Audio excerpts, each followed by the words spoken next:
I'm telling you, Mike, we sell a few more properties like this one. We won't just be selling homes like this, we'll be living in it. Wow, what would you do if you live in this home?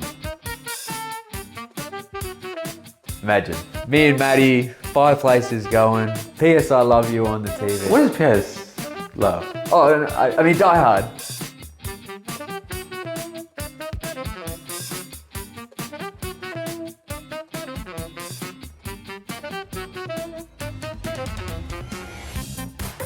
Imagine cooking in this kitchen, turkey in the oven, a full spread here. But you don't know how to cook. I could learn.